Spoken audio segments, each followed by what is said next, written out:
Bapak, Ibu, dan Saudara sekalian, firman Tuhan akan kita renungkan dari Efesus 1 ayat 7 dan 8 demikian.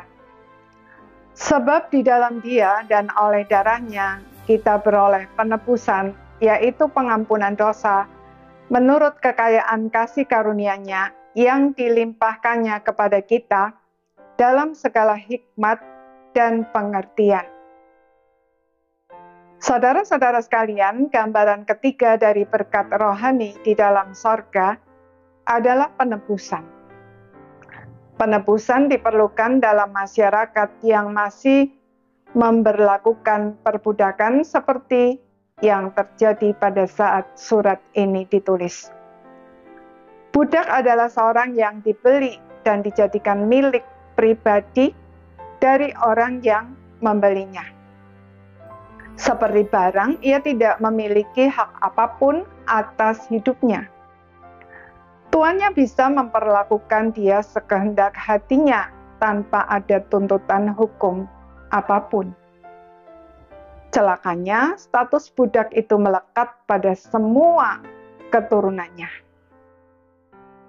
Namun, seorang budak bisa dimerdekakan jika ada orang yang dengan sukarela melakukan tindakan penebusan dengan jalan membelinya, bukan untuk dijadikan budak, melainkan dibebaskan dan diberi status sebagai orang merdeka. Budak yang telah dimerdekakan memiliki hak untuk memilih tetap bekerja, mengabdi kepada orang yang membelinya, atau pergi meninggalkannya sebagai orang merdeka. Saudara, sebagai orang berdosa yang dilahirkan sebagai keturunan orang berdosa, sejak di dalam rahim kita semua adalah budak dosa. Sebagai seorang tuan yang kejam, dosa memperbudak kita tanpa ampun.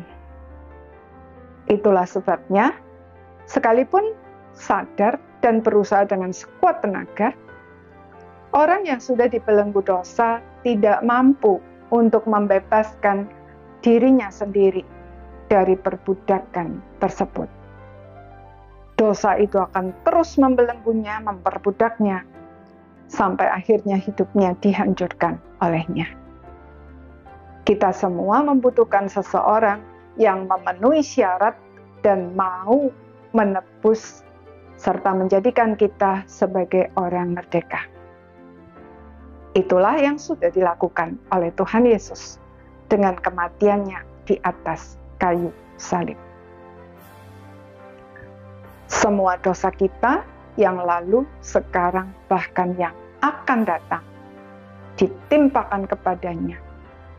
Dan dengan darahnya, ia membayar lunas semua hutang dosa kita. Sehingga melalui iman kepadanya, kita dimerdekakan. Betapa besar pengorbanannya dan betapa dalam kasihnya kepada kita, bukan?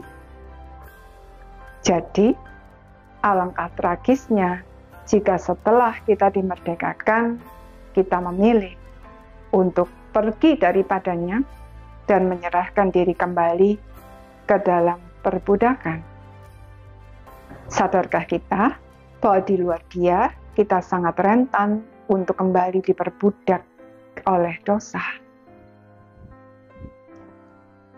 Orang yang sadar akan betapa besarnya kasih dan pengorbanan Tuhan Yesus bagi kita, pasti akan dengan sukarela menyerahkan diri kepadanya untuk menjadi hamba-Nya.